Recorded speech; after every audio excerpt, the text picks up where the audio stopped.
سیدہ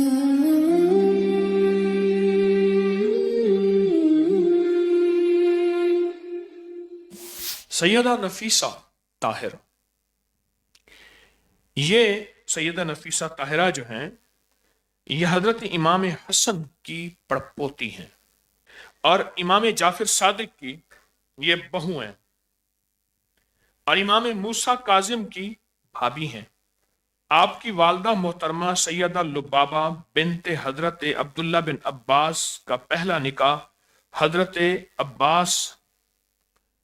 عباس سے ہوا، جن کے ہاتھ میں کربلا کا جھنڈا تھا، اس لیے ہم انہیں حضرت عباس علمدار کہتے ہیں، علم جھنڈا ان سے ہوا۔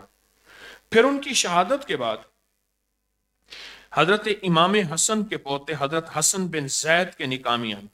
اللہ نے پھر انہیں سیدہ نفیسہ جیسی بیٹی، عابدہ، زاہدہ، بہت بڑی محدث اور ولیہ بیٹی سے نوازا۔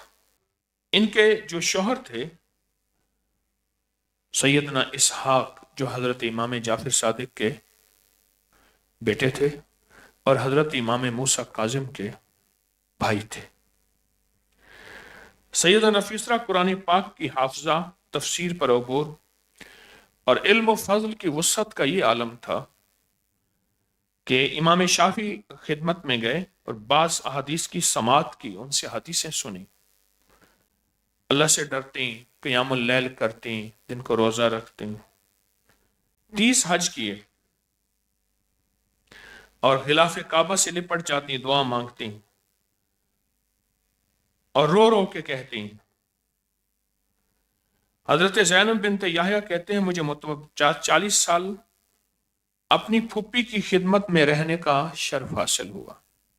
بھتیجی کہنے لگے کہ 40 سال مجھے پھوپھی کی خدمت میں رہنے کا شرف حاصل ہوا، میں نے کبھی ان کو رات میں سوتے اور دن میں بغیر روزے کے نہیں دیکھا۔ میں نے پوچھا آپ کو اپنے اوپر ترس نہیں آتا؟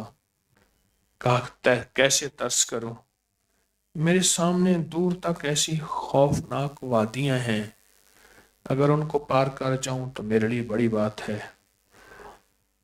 تو اس کا مطلب یہ ہے کہ مجھے آرام نہیں کرنا، میں نے ان وادیوں کو پار کرنا ہے۔